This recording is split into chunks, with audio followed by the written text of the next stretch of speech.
Mm, yeah. Mm,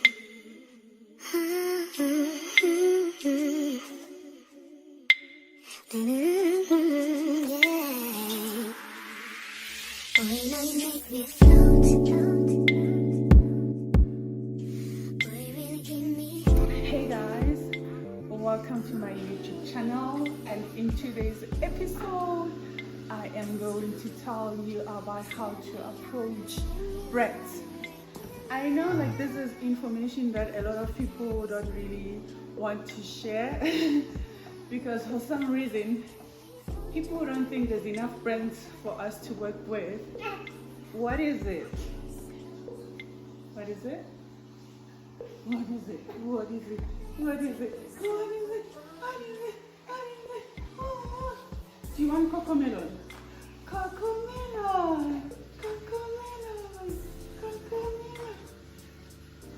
So yes, people are very selfish with this kind of information because for some odd reason they don't think that there's enough niches to focus on in the influencing industry. Like, you're doing makeup, I'm doing safari, and the other person is doing food. Why would you not want to share with that person how they can approach brands in their niche so that they can make bucks? Huh? Something that really doesn't really make sense to me. Does it make sense to you? Chardonnay? Does it make sense to you? What do you want? What do you want? What do you want? So yes guys, as I was saying before, I got like rudely interrupted because I had to fix my camera. So with influencing, this is how I started.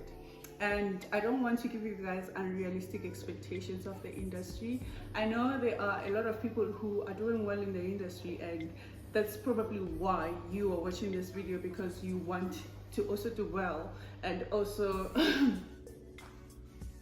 I hope not, you have watched my Instagram account and you think I do well because of content creation. That is false, but I will share with you guys my journey and the things that I was able to do. I mean, yeah, so with this content creating thing, I initially started in I'd say 2016 or 17. I remember I was still in university at the time when there was Promo Twitter. I'm not sure if you guys are familiar with that. So Promo Twitter is basically like brands paying a certain entity, say like there's a middleman, to get a number of people to tweet aggressively about something, but they pay you like $250 for an entire month or $300. So that's how I started, and you know, it's been a journey. I'm not saying I'm not grateful for the opportunity that was presented then, but right now I wouldn't take it, because what the hell? Why would you tweet 50 tweets for like what, 250 a month? That's ridiculous. But yeah, if you want to start in this industry, you must be willing to do the undoable.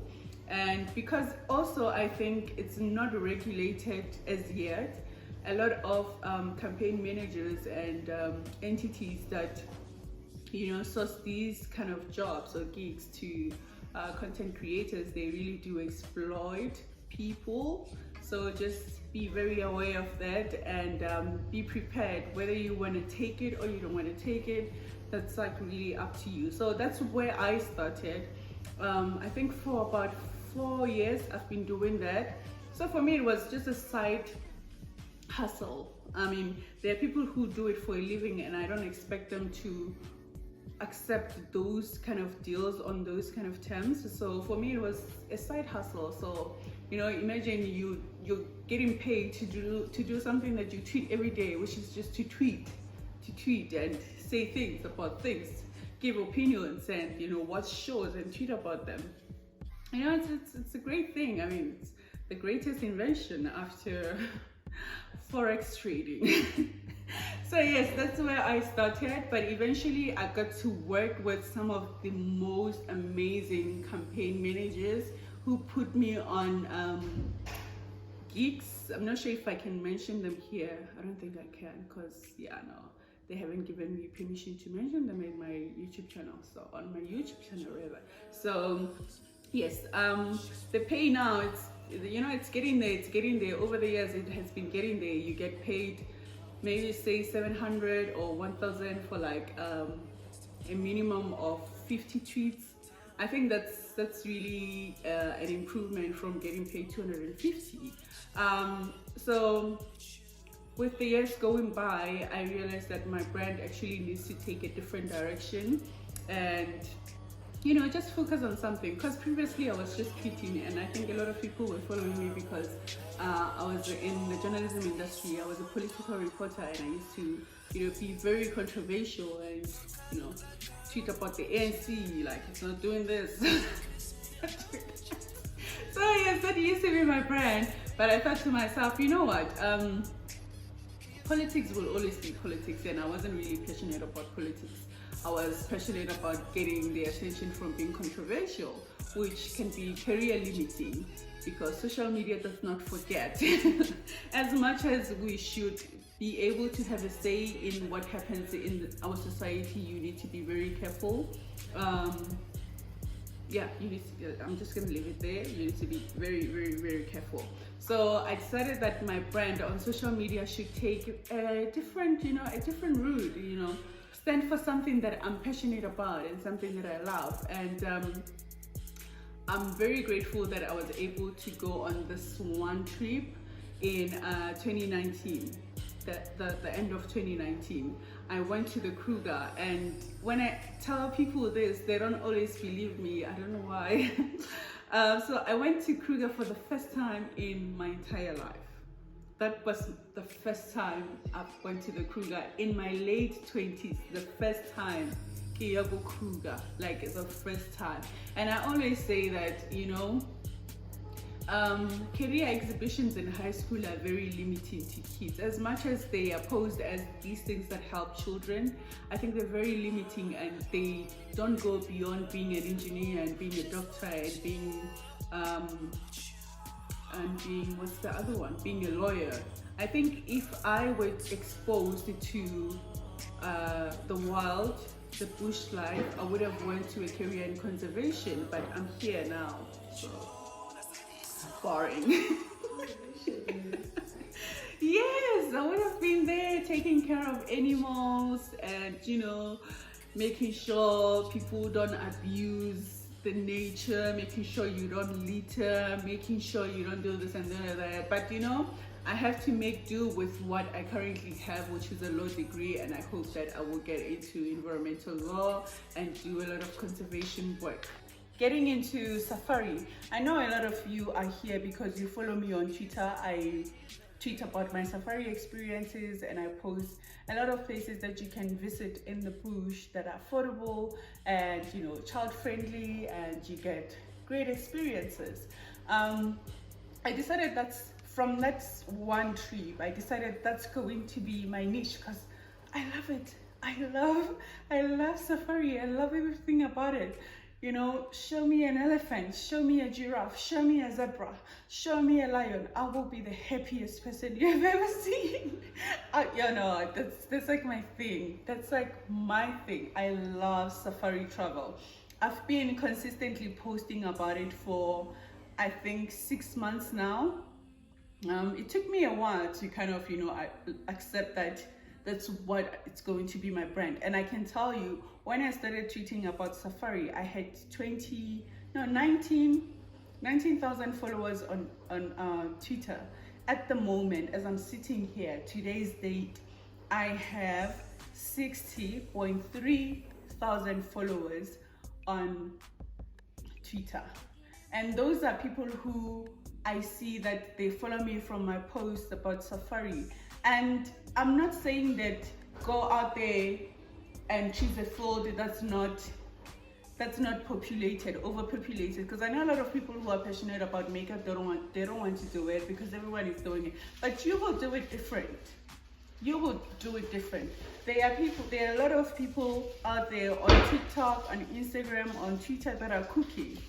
But because you are you and you're doing it from a place of passion and love, you will do it different. So just find that one thing that excites you and do it. Go with it. Tweet about it. Instagram about it. TikTok about it. That's going to be your currency. For me, starting to work with brands, as I have mentioned, I am currently working with the most brilliant agencies and campaign managers. They plug me on gigs that obviously have to do with the brand that I stand for, and you know, it has been a good relationship that I'm very thankful for. You know, we need that extra buck in Ramaphosa's economy. You need that extra buck. You can't do it alone. So yes, currently I do travel, wine, anything to do with career, of course, and you know, skin, because I've had a very terrible journey with acne and acne. Yeah. So that's what I do. In terms of approaching brands, how to approach brands to get paid work, it's very hard, but I think if you're lucky enough and you pitch a great pitch, that's if they don't steal it. You pitch a great pitch, you will get paid for your content. So for me, currently with the tourism industry, these people don't want to pay. They would never pay you to cheat about their place. So what I do currently is I do trade exchanges with the place that I love. I have to love the place. I can't do a trade exchange with a place I do not love. But some do approach me. I have a look at the place. If it's something that I think I would enjoy and my audience would benefit from, I do it. Some I'm just like, no, I can't, because you know, the brands are not communicating. So a trade exchange would be when you approach a brand and you're like, hey,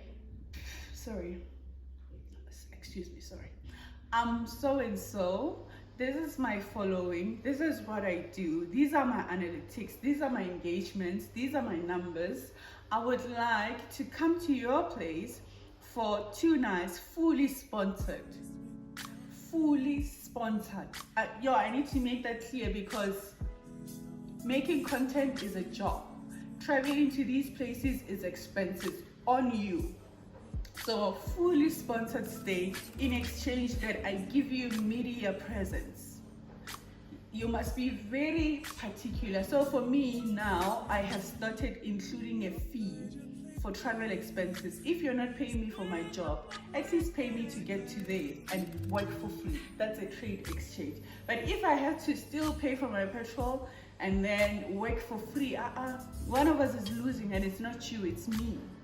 So yeah, you need to be very careful if you want to get into the travel industry and work with brands, hotels, lodges, you name it. So even with other brands like clothing brands, you can use the same strategy. Approach them and be like, hey, this is me, this is what I do, this is my niche. I think my audience would like this kind of content, because I've been feeding them this kind of content and they've been responding to it. I mean, you say alcohol. And they have been responding to the content very well. I think if we were to work on a campaign, say for instance, I don't know if I should tell you guys this. For instance, I approached this one brand because it's an outdoor brand and I've been wanting to work with them because everyone knows that I'm obsessed about, I'm just gonna say it, K-Way. When they have a sale, I'm the first one to go to the mall, to the store, and have a look at what I can get, because their tools are very expensive. I approached them because I want to do a sort of a hike inside the Kruger, and I want them to sponsor to work with me on a sort of a campaign. I can't tell you guys the details of the campaign. I think I've already told you enough. But yes, something like that. For instance, if you're doing makeup, you can approach Revlon and be like, hey, this is what I do. Can we partner on this? On the basis of a trade exchange. But if you want to get paid, you can also say to them, this is what I do. These are my numbers. I can do this for you in exchange of this amount. There are some brands who do pay. Currently, I'm working with a number of brands. Some are paying me, some are not. And I have to say, one of the most amazing thing to come out of June for me was working with one of the black brands. I think you guys have seen it on a black owned brand. You have seen it on my Instagram. I was so shocked that it's a new brand in the market and they were able to pay me without even negotiating my fees. That goes to tell you, Rory, these big brands that you want to work with, but they tell you, no, there's no budget. They're lying. There's always budget, but they know who they want to pay and who they don't want to pay. So it's just up to you as a creator to say that, you know what, I'm okay with not being paid and receiving free products. You know, you will decide. So the whole advertising industry is shifting to influencers, to content creators. A lot of people spend about 70-80% of our time on our phones. We consume a lot of content. We don't watch TV as much as we used to. When we watch TV, it's either on Netflix. Netflix doesn't have ads. So you see, the brands need you as a creator as much as you need them. So that budget that was always directed to TV, newspapers, billboards is not spent on those things anymore. Okay, I'm not gonna say anymore, but it's not spent on those things as it used to be spent in the last 6-7 years. I used to work in media and I know, and I can tell you how the digital world has affected the media landscape overall, including advertising. For instance, you don't see as many newspapers as you used to see in the past because no one reads newspapers anymore, which means the brands are not advertising in newspapers as much as they used to, which means there must be budget for you as a creator because you're doing what a whole crew, an entire crew was hired to do. You even reach greater audience for those brands.